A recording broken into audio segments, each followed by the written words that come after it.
Voy a ver en esta computadora, compartir pantalla. Ya está.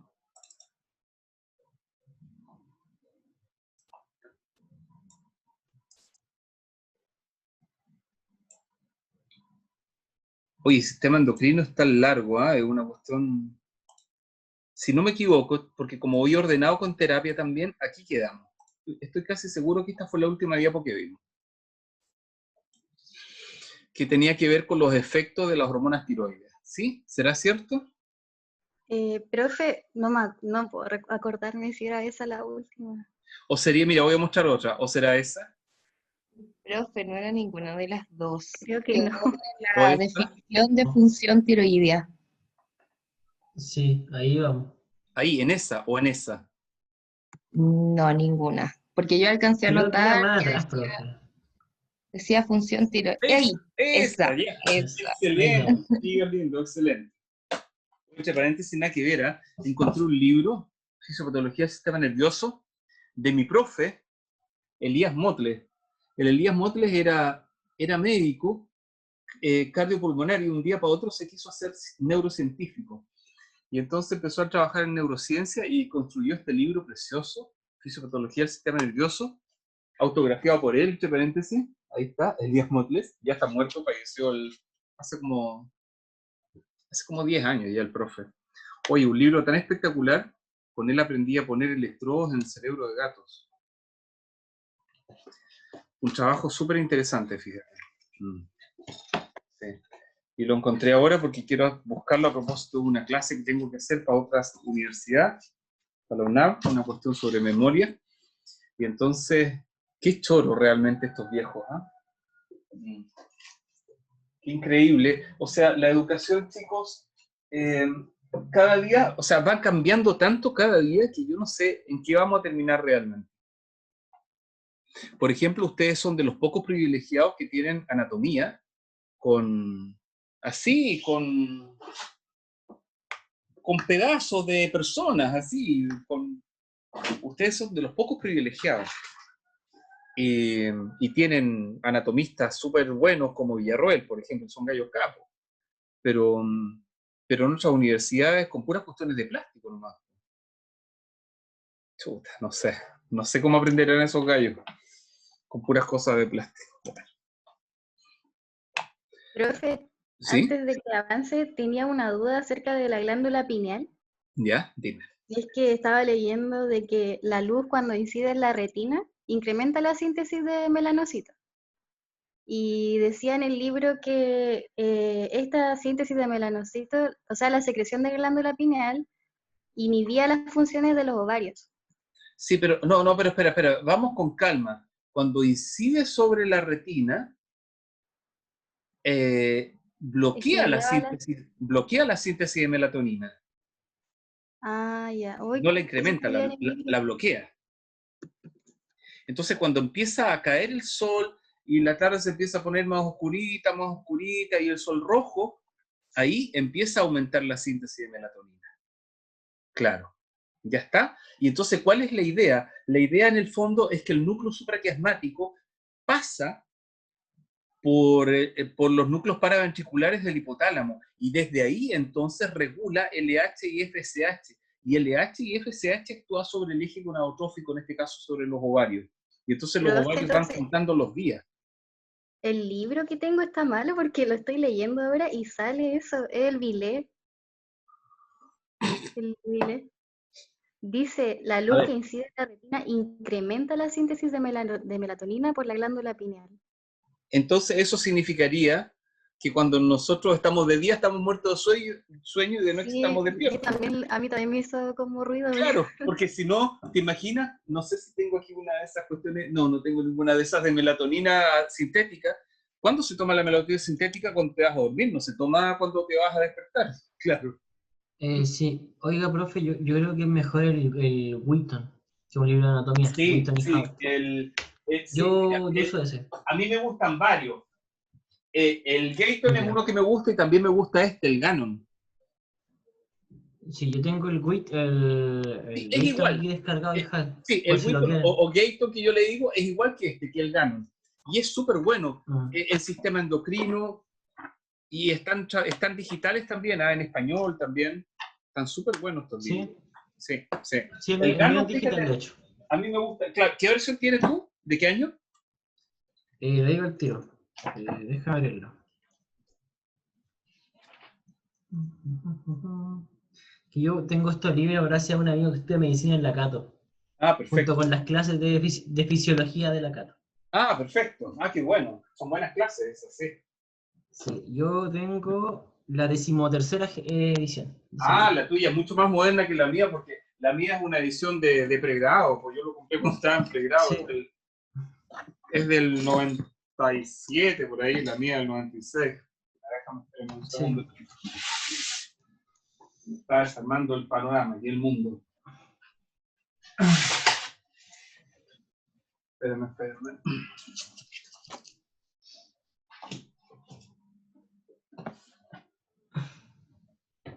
Lo que pasa es que ya no hay Yo dónde poner más libros, ¿ya? ¿Sí? si tienen un WhatsApp, se los puedo mandar por ahí para que todos lo tengan. Ah, buena idea que les mandes a los chicos el texto de oficio. Sí, pues casi.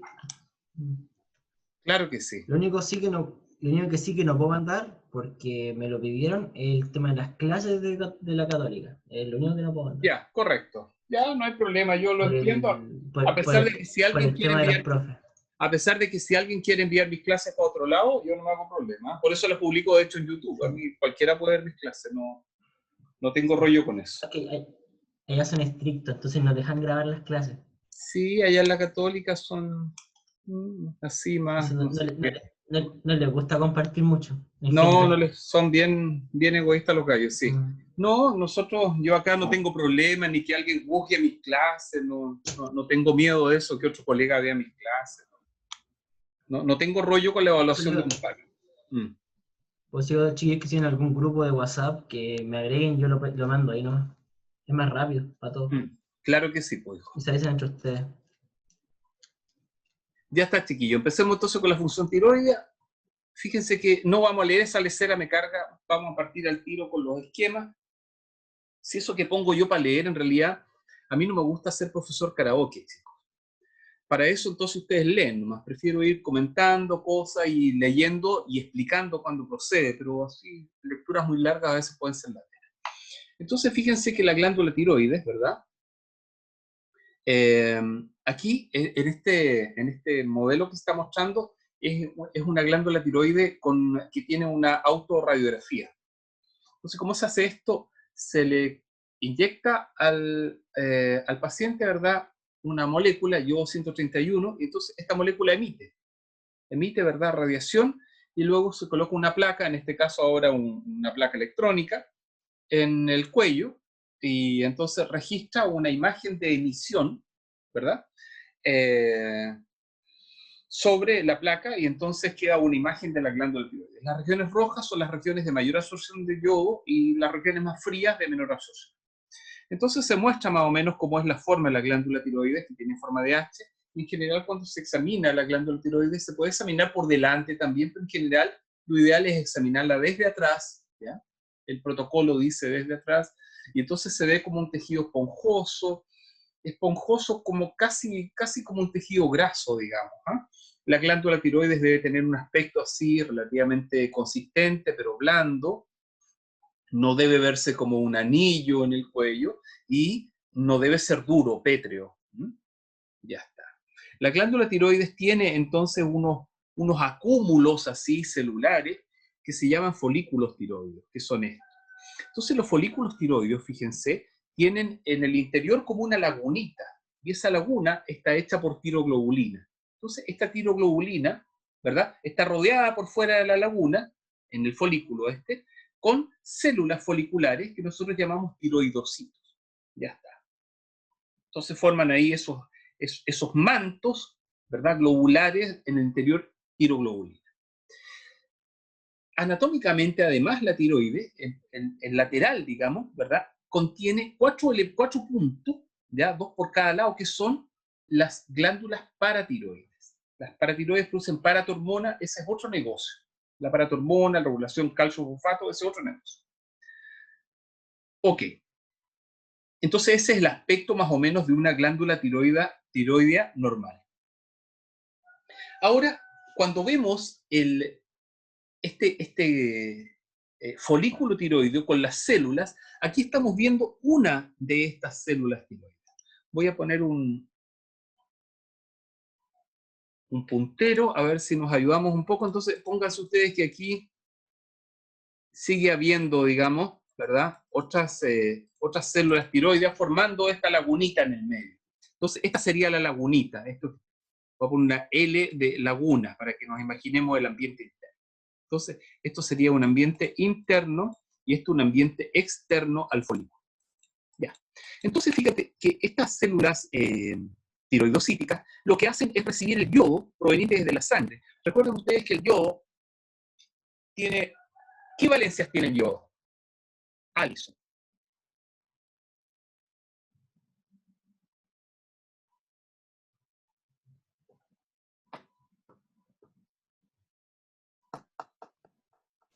¿Profe qué? Disculpe. La valencia.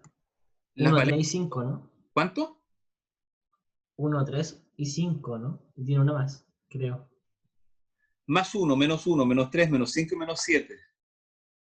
Ah, ya, el menos 7. Ya está. Recuerda, ácido hipoyodoso, yodoso, yódico y hiperyódico. ¿Ya? 1, 3, 5, menos 1, menos 3, menos 5, menos 7. Y por otro lado, la posible valencia más 1. Bromo, cloro, bromo y yodo. ¿Verdad? Ácido hipocloroso, cloroso, clórico, perclórico, etc. ¿Ya? Ok. Entonces, fíjense que el yodo aquí entra a la célula, ¿ya? Si es que la química está en todas partes. Y yo no soy fanático de la química. El yodo entra a la célula, al tiroidocito, entonces una peroxidasa oxida el yodo y le quita el electrón. Le quita el electrón y lo deja en un yodo así, sin electrón, y este yodo entonces tiene posibilidad de organificarse. ¿Qué significa organificarse? Acoplarse en una molécula orgánica. Entonces se acopla en una molécula orgánica, que ya voy a entrar en el detalle con un plano de esto, porque aquí no se ve muy bien, la monoyodotiroxina y la diyodotiroxina. ¿Ya? Y esto lo hace en un ambiente que se llama tiroglobulina, que es donde está toda esta lagunita aquí proteica. Y luego, entonces, se producen por otras peroxidasas acoplamiento entre el DIT y el MIT. Entonces, dos diyodotiroxina forman tetrayodotironina y una monoyodotiroxina con una diyodotiroxina forman tetriyodotironina. Ya está. O sea, T3 y T4. Y luego estas hormonas se fabrican, ¿verdad? Se montan en un sistema vacuolar, qué sé yo, y se envían para afuera. Y se envían para afuera al sistema sanguíneo y listo. O sea que el sistema sanguíneo entrega el yodo, la mete mediante una pendrin, mediante una proteína específica para el yodo, y luego entonces por difusión salen las moléculas hacia la sangre. Y así es la dinámica general de este tiroidocito. Entonces, ¿cómo funciona el eje de regulación de este sistema? Es simple como todo, digamos, ¿ya? El eje funciona de la siguiente manera. El hipotálamo fabrica tirotropin releasing hormone, que hace que la adeno, aquí está al revés la glándula, está puesta al revés, esta es la adeno y esta es la médula. Entonces hace que la adenohipófisis, ¿verdad? La vamos a poner una división ahí para que nos acordemos que esa es la adeno. La adenohipófisis va a producir TSH, o sea, hormona tiroestimulante, esa a través de la sangre llega a la glándula tiroides, la tiroides produce T3 y T4, y en un loop corto hace un feedback negativo a nivel de adenohipófisis y un feedback más largo a nivel de hipotálamo. Listo. Y entonces en el fondo va quitándole o apretando el acelerador, regulando la producción de hormona hipofisialidad. Entonces, fíjense, ¿qué función, de hormona tiroidea? Entonces, ¿qué función tiene la hormona tiroidea? Resulta que la hormona tiroidea tiene bastantes funciones interesantes. De hecho, una amplia gama de funciones dentro del organismo. Entre ellas, ¿cuáles destacan? Porque siempre nosotros decimos, las hormonas tiroideas son hormonas que modifican el metabolismo celular, pero ¿cómo lo modifican? ¿Qué hacen? Entonces, en primer término, ¿verdad? Las hormonas tiroides lo que hacen es actuar sobre el corazón. ¿Y qué efectos tienen sobre el corazón? Incrementan el cronotropismo, el inotropismo, el lucitropismo y el dromotropismo. O sea, en el fondo, chicos, incrementan la frecuencia cardíaca, la frecuencia cardíaca, incrementan la fuerza de contracción, incrementan la velocidad de conducción e incrementan la velocidad de repolarización del corazón. O sea, raya para la suma, mejoran la eficiencia cardíaca. Entonces ustedes tienen que imaginarse, ¿verdad?, que el corazón tiene que contraer sus dos atrios y sus dos ventrículos. Y tiene que hacerlo con una frecuencia, ¿verdad?, que en algunos casos, de acuerdo a la exigencia física, llega a significar 185 contracciones y relajaciones por minuto. O sea, de una frecuencia cardíaca, de una normocardia en reposo de 73 pulsos por segundo a 185 pulsos por segundo, modificando el volumen sistólico increíblemente, de 70 ml promedio, ¿verdad?, al doble. Entonces, para hacer estos cambios, sin duda que tiene que haber modificaciones en la manera en cómo se contrae el corazón. Y para ello, dentro de los mecanismos moleculares asociados, primeramente se encuentra, aquí está separado, pero yo creo que esto debería leerse también cruzado, ¿eh?, para evitar dudas conceptuales. No creo que pueda separarse esto en forma tan evidente. Entonces, incremento en el número y afinidad de los receptores beta-adrenérgicos. O sea, de alguna manera, ¿verdad?, las hormonas tiroides actúan modificando, ¿verdad?, la expresión génica de los receptores beta-adrenérgicos, particularmente beta-1, más que beta-2. En segundo término, incrementan la respuesta de catecolaminas circulantes. Incrementan la proporción de la cadena pesada de alfa-miosina. Y recuerden que la cadena pesada de alfa-miosina es precisamente la cadena de la musculatura estriada cardíaca asociada a la actividad tepeácica. Por lo tanto, realmente hay suficientes fundamentos para entender por qué la hormona tiroidea, ¿verdad?, incrementa la actividad cardíaca. En segundo término, a nivel de tejido adiposo, la hormona tiroidea, y esto le gusta a todo el mundo, tiene una actividad catabólica, estimula la lipólisis, actúa sobre los lipocitos, ¿verdad?, incrementando la movilización de grasa, actuando a nivel de LDL y un montón de mecanismos moleculares raros que hacen en el fondo que se vayan vaciando, en cierta forma, estos adipocitos de lípidos. Y entonces, por lo tanto, disminuyendo la masa grasa y, por supuesto, aumentando el gasto calórico. Entonces, esto explica por qué, por ejemplo, las chicas y chicos, porque esto no es solamente una cosa de mujeres,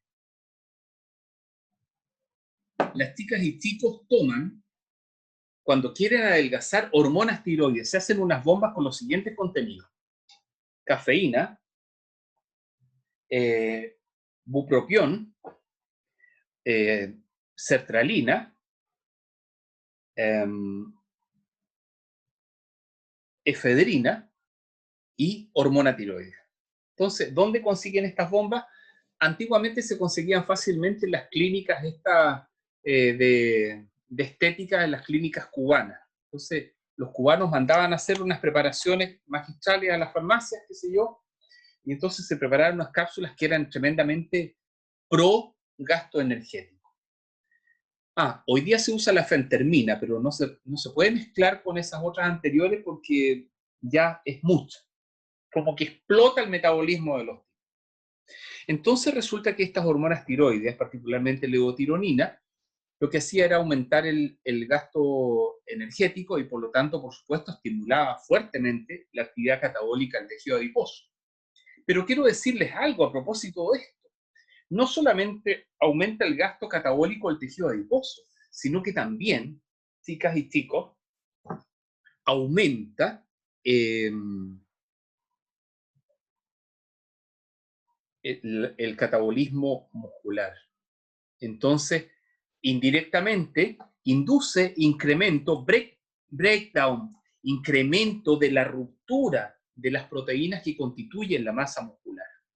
Por lo tanto, hay una reducción de la masa muscular. Entonces, esto es complicado, fíjense, porque esto nos lleva a un panorama donde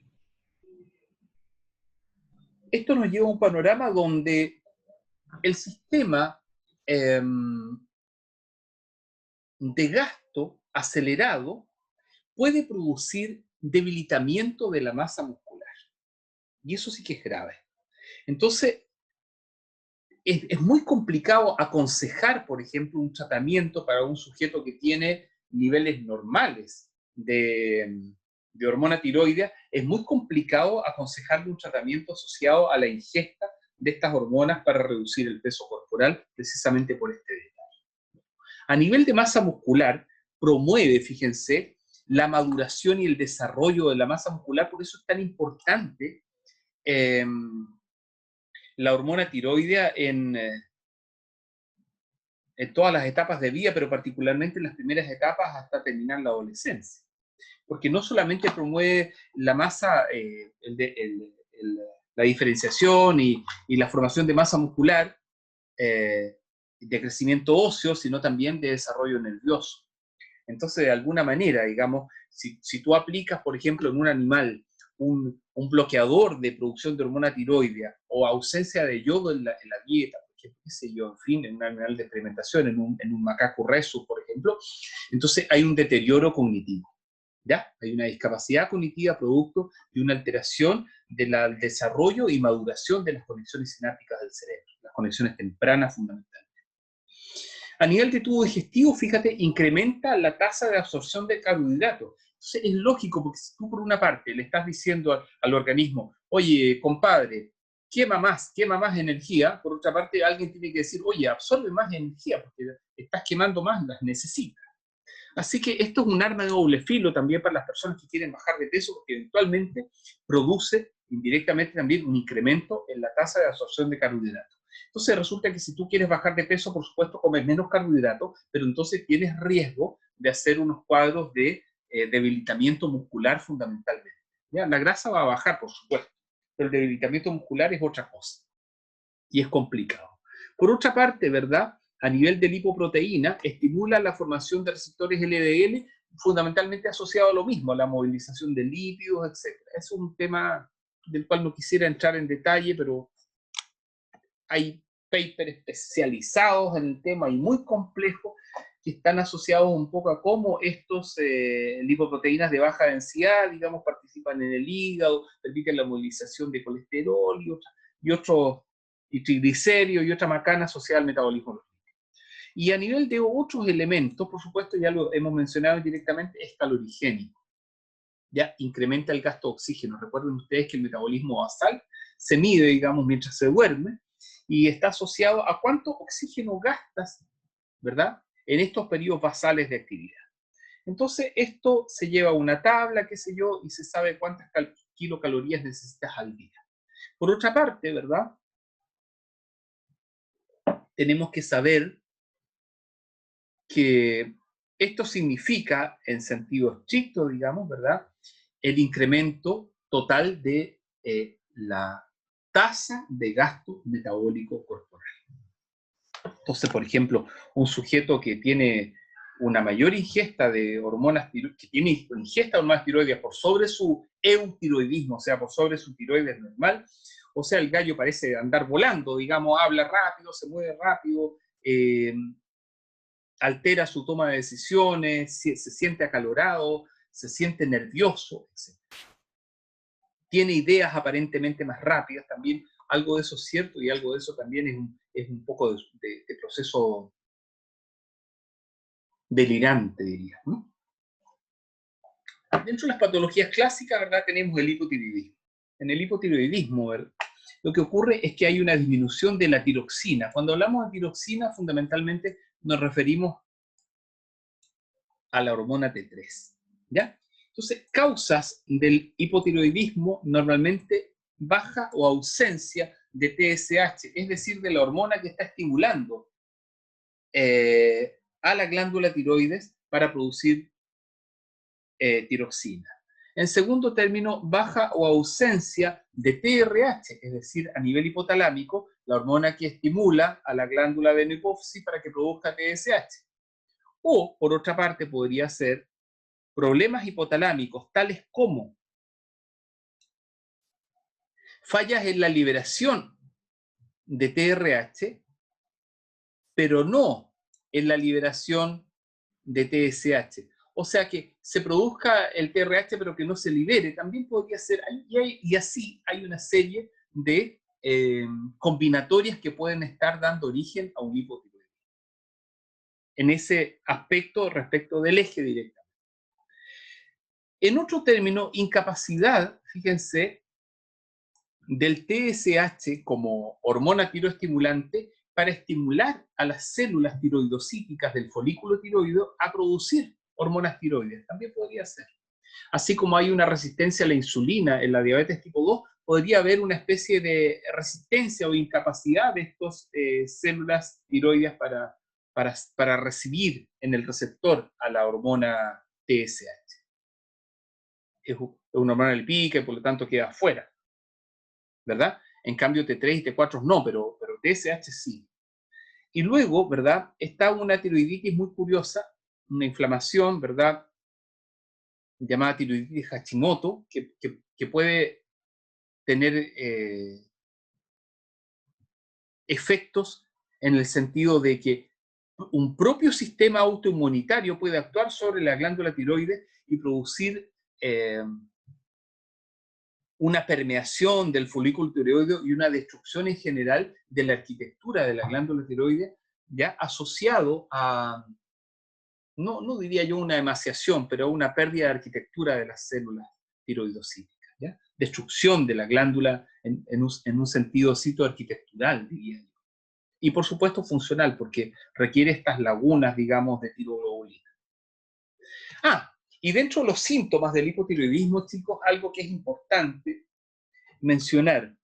Fíjense que cuando se revisa siempre en el área neuroclínica, por ejemplo, de fisiopatología de la depresión, en el DSM-4, por ejemplo, siempre se le hace la advertencia a los psiquiatras, neuropsiquiatras y a los psicólogos, que cuando hablemos de depresión, dejemos de lado el concepto de hipotiroidismo. ¿Por qué razón?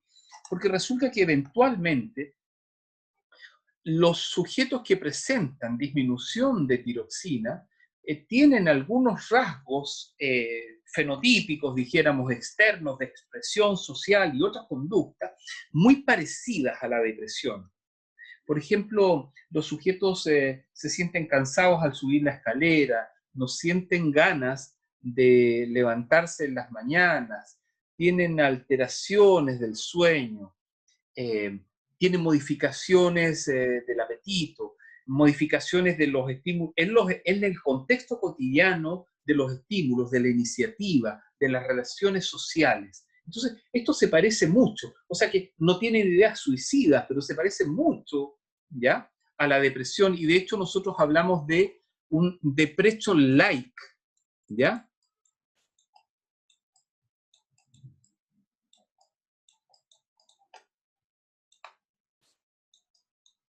L-I-K-E, depression-like disease, o sea, un cuadro similar a la depresión, pero que no es depresión, ¿ya? Es hipotiroidismo. Entonces, esos pacientes con un poquito de levotiroidina rápidamente comienzan a incrementar su respuesta y cambian inmediatamente de conducta observada desde el exterior.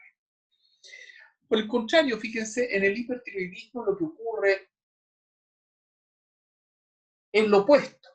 Los sujetos presentan nerviosismo, presentan sensación de calor, presentan manos sudorosas, presentan una toma de decisiones acelerada, presentan actividad gastrointestinal muy aumentada, las tripitas suenan, se van a acostar en la noche cuando ya están en más silencio, se sienten sus tripitas ahí moviendo los fluidos, qué sé yo. Hay en general pérdida de peso, son delgados, aunque coman harto, en fin, etc. Prurito, o sea, pica, comezón, en fin, y en general una personalidad nerviosa, ¿ya? Además se produce en algunos casos exoftalmia, ¿verdad? Ustedes no lo saben, no lo hemos visto nunca, no sé si en anatomía lo ven. ¿Ven los músculos oculares ustedes en anatomía? Todavía no llegamos a eso, profe. Ya. Los globos oculares, hija, tienen 6 músculos. Uno arriba y otro abajo, uno por fuera, otro por dentro, y uno oblicuo arriba que pasa como por un bisel, así, no, ¿cómo se llama esta cuestión? Como por una aldaba, y otro abajo también oblicuo en sentido inverso. Entonces esos oblicuos permiten la regulación, digamos, del globo ocular cuando uno está mirando algo derecho y gira la cabeza, y los otros permiten los movimientos hacia interno y hacia externo, y hacia arriba y hacia abajo. Entonces, ustedes saben que estos 6 músculos oculares son muy importantes porque los procesos atencionales, los ojos son esenciales para dirigir la mirada, digamos, en el foco atencional.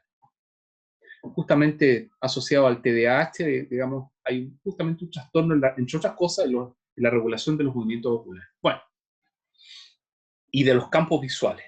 Bueno, por otra parte, entonces se produce como un acortamiento, ahí hay un cambio en el tono de este tejido periférico al globo ocular, y entonces eso produce como una extrusión, ¿ya? Una extrusión, una salida, un empuje hacia afuera de los globos oculares. ¿Ya? Bueno, dentro de las causas del hipertiroidismo, finalmente hablamos de 3 elementos: un hipertiroidismo primario y secundario, y un aumento de hormona tiroidea sin hipertiroidismo. Voy a explicar cada uno de los 3 casos. En el primer caso, por un exceso de hormona tiroidea con hipertiroidismo.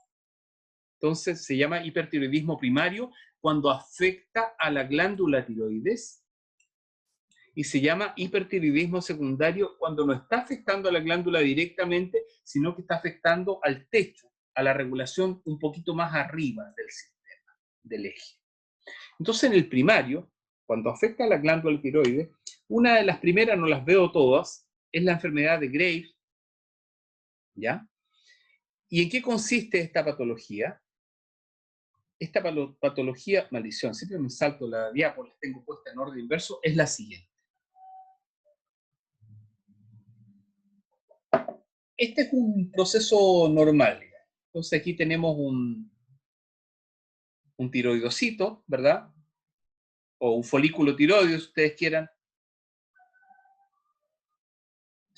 Entonces, viene la adenopófisis, fabrica la TSH se liga al receptor y el receptor genera las señales hacia el interior, qué sé yo, y se fabrica la hormona T3 y T4. Y la hormona T3 y T4 van y hacen un feedback negativo que, en fin, mantiene la regulación, y para arriba también en el hipotálamo. Pero resulta que también podría ocurrir que aparecieran estas moléculas que se llaman inmunoglobulinas. Recuerden ustedes, no sé si vieron inmunoglobulinas en bioquímica.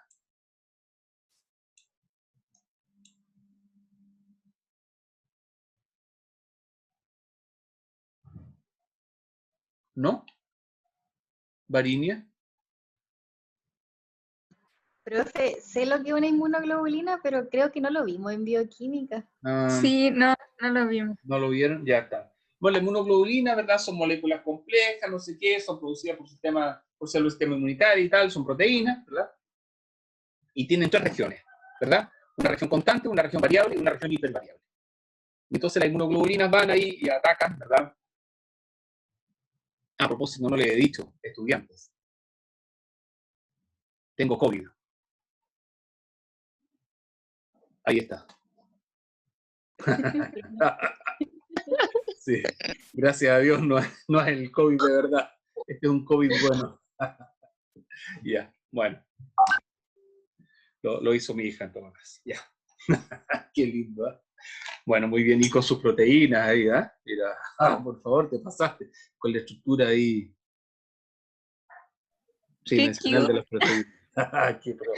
Ya. Bueno, entonces, esta inmunoglobulina, ¿verdad? Se puede ligar a 2 receptores, por ejemplo, en este caso de la caricatura, 2 receptores, y producir señales río abajo, se dice, ¿verdad?, dentro del diseño y fabricar una gran cantidad de hormonas tiroides. Entonces, en este caso, el sujeto hace un hipertiroidismo, pero no es provocado por un aumento de la TSH, es porque una inmunoglobulina está haciendo la respuesta, porque tiene sitios que se parecen, sitios de asociación que se parecen a la TSH. Mira qué interesante.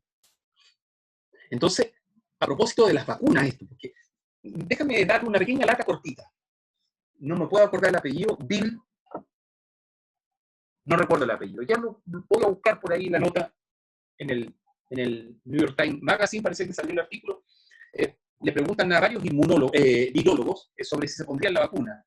La mayoría opina que si la vacuna tiene un resultado efectivo de un 50% se la colocan, pero el último virólogo, Bill Klink, no me acuerdo, dijo, ni yo ni mi familia nos vamos a poner la vacuna hasta que hayan pasado por lo menos 2 años donde las personas se la están colocando. Yo quiero esperar, dijo, los efectos secundarios. Entonces, imagínate tú, por ejemplo, lo siguiente. Te pones la vacuna contra el COVID. Ustedes saben que la vacuna contra el COVID es un virus, por lo tanto, ¿verdad?, no es un ser vivo. Se le extrae las hebras de información genética, de RNA, qué sé yo, y se deja la pura cápside. Y se inyecta la cápside, entonces, que se llama un virus temperado. Se inyecta la cápside y la cápside viaja por la sangre, entonces las células sanguíneas encuentran la cápside y dicen, ¡oh, maldición! Este es un virus. Y entonces empiezan a leer aquí, se asocia a las moléculas receptoras, ¿verdad? En este caso, a la enzima convertidora de angiotensina, qué sé yo, no sé qué, y otro mecanismo. Y entonces se empiezan a fabricar anticuerpos contra este virus que en realidad no funciona como virus porque solamente la estructura externa. Entonces no puede actuar como maquinaria asociada, como parásito biológico. Entonces, las células empiezan a producir inmunoglobulina, pero tú no sabes si esa inmunoglobulina van a actuar solamente sobre el virus. ¿Qué pasa si de repente alguna inmunoglobulina actúa sobre alguna célula tuya y se equivoca? Entonces, ya se ha demostrado en algunos laboratorios que 2 pacientes que han tenido graves enfermedades neurológicas asociadas a la vacuna, porque sus moléculas han actuado sobre el nervio periférico y ha provocado una enfermedad parecida a Guillain-Barré, donde ha provocado inmovilidad a miembro superior y miembro inferior, no a nivel cerebral, sino que a nivel periférico. Chupalla. Entonces, claro, la cosa no es llegar y decir, me ofrezco como voluntario para una vacuna, no sabemos qué efectos secundarios va a tener a largo plazo. Así que hay que irse cuidado por las piedras a propósito. Ya. Bueno, en segundo término, otro caso que yo considero siempre en esta clase es el estroma ovari, que siempre me llama la atención.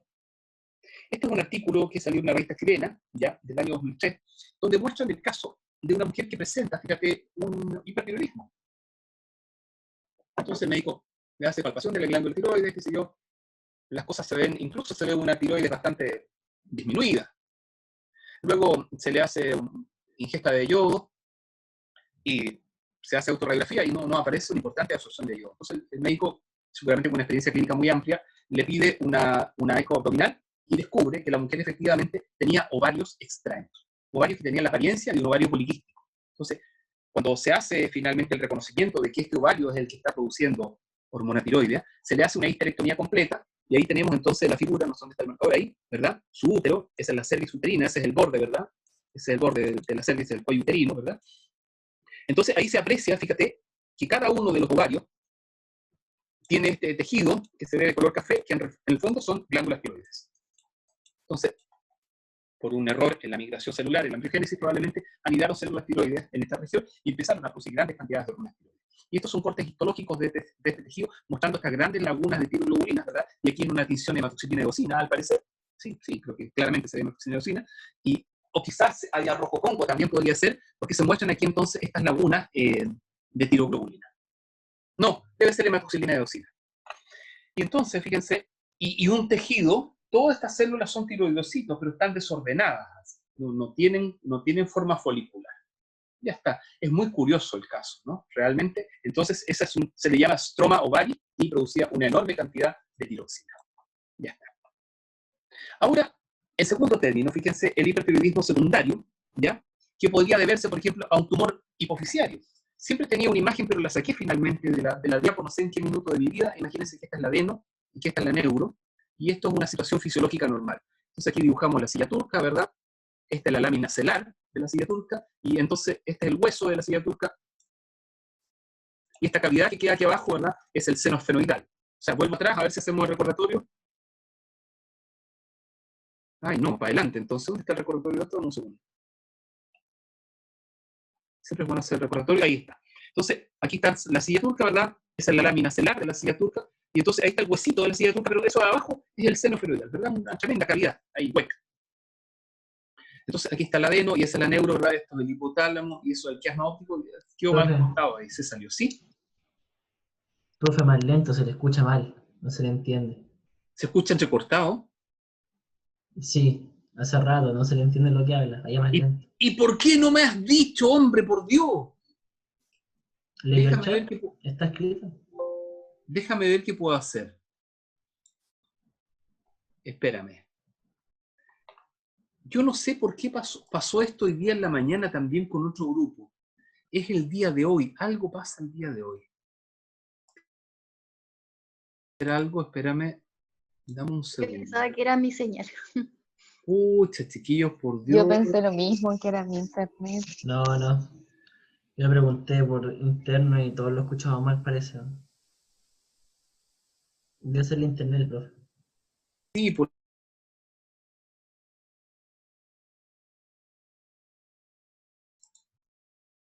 espera un...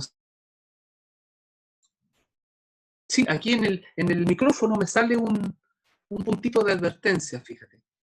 Espérame, voy a detener la grabación. Déjame un segundo.